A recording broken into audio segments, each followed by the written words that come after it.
Women in professional sports have never been paid the same as men. This is a topic that I have been passionate about and done extensive research on.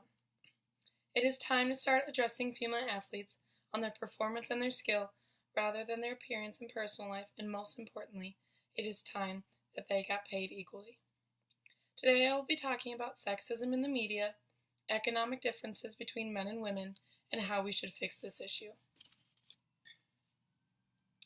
Sexism in the media is a huge problem. Commentary on female athletes' performance is most of the time sexist and not pertaining to the sport. According to Dr. Cynthia Frisbee, a professor at the University of Missouri, she has researched sexist and racist microaggressions that female athletes face. Dr. Frisbee broke up her research into 7 different categories: sexual objectification, second-class citizen, restrictive gender roles, sexist and racist jokes, focus on traditional female appearance, and focus on physical body and shape, and the use of racial insults and slurs. Women deserve equal media coverage. In an article written by Anyi Chang and Megan Lee for The Oracle, they found a 2015 study conducted by YouGov, an international market research company, found that 38% of Americans believe that men's sports have greater tradition than women's, and that 23% felt that women's sports have lower quality play. This is a form of gender-bland sexism, and I'll now explain what that is. This means that the language and unexcitable framing surrounding women's sports leads to the idea that men's athletics is more exciting to watch than women's, when in reality this isn't true. It's just the way that the commentary is framed. This then leads to pay gaps that women and men receive and is tied to professional athletics. Now I'll talk about the economic difference between the two genders in their sports. According to Kate Wheeling, the author of The Covert Sexism of Sports News, in the Pacific Standard, it is explained that women's sports raise lower ticket sales and have lower ratings, when in fact media is adding to the issue. This means that media explains that they don't cover women's sports as much because they don't raise as much ticket sales, people don't go to their games as often, their apparel doesn't sell as well, when in reality this is tied to the media coverage that women get. They don't get the same media coverage as men, so this then leads to them not having ticket sales that are the same as men. Wheeling states that women's sports aren't inherently less exciting, but you wouldn't know that listening to the sportscasters who cover them, which generally are men. It is a male-dominated field. But when I hopefully get my degree in sports management, I want to go in and help fix this issue surrounding the gender in athletics and the wage gap that surrounds that. In this video I will show you right now, Diana Matheson is on Canada's women's soccer team, and she explains her economic struggle as a female athlete.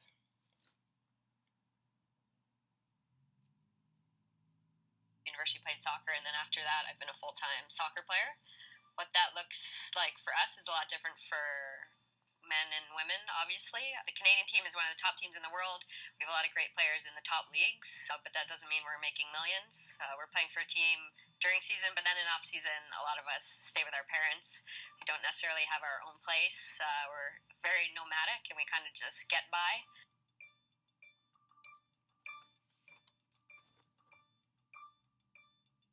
Most of the players of my generation and before me for sure just played soccer. They represented Canada because they loved it. It's never because of the money or they would have quit ages ago. It was just because you love to play soccer, you loved being around the team, and you loved to represent Canada. It was always such an honor for us. Yeah, just the scale right now, unfortunately, internationally is totally different. If a men's team qualifies for a World Cup, they get give or take around $10 million. If a women's team wins a World Cup, they get $2 million that goes towards their federation, and that's all coming from FIFA.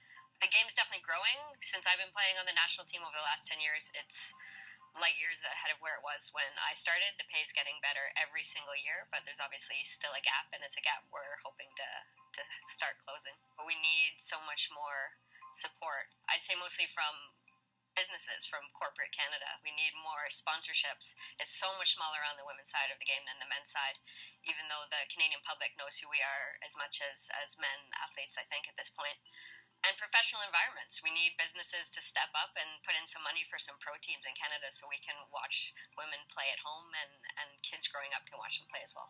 So we're kind of in this unique position where we have more of a platform than ever to do something. So it's a responsibility, it's a privilege. It makes us feel motivated to push that issue so much further than it is right now. So I know for me and a lot of the players on the team, we're using that as motivation and an opportunity to really push forward this issue of women's pay and women's sports. And we want to do that for our sport and really build a strong base for ourselves as a platform for other sports and other athletes in Canada to do the same.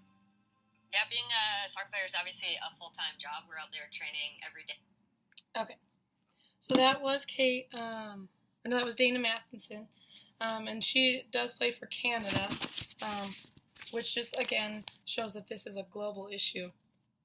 I'll move on now to more media coverage, explanation about how media coverage plays into the wage gap between male and female sports.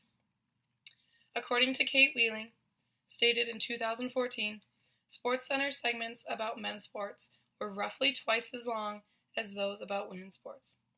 Additionally, 1/3 of those segments about men's sports featured interviews with players, coaches, and other sports figures.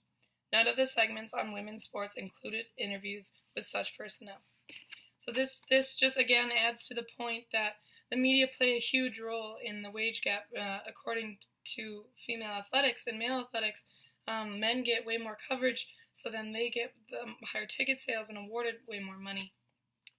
How we should fix this issue is by leveling the media field for sure, starting with SportsCenter, ESPN, the major sports networks that advertise highlights, scores, games, all of that. They really control how people see the athletics that they are interested in.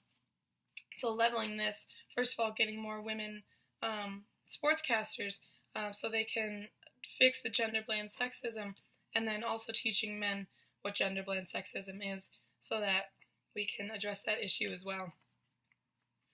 The Olympics is also one of the biggest sports platforms in the world, and we need to leveling the commentary and the coverage that is there. It's actually pretty appalling, the stuff that you hear when you watch women's coverage sports in the Olympics opposed to men's. The way that the male athletes are talked about is completely different from the way that the female athletes are talked about. And there's been many, many research studies on this. And then again, the commentary to ticket sales is huge. How we cover the sports will lead to higher ticket sales and then giving the women the recognition for the hard work that they deserve. Today I talked about sexism in media, economic differences between men and women, and how we should fix this issue. I hope that this gave you something to think about today. The wage gap is real, and professional athletics is just one place that this touches. Thank you.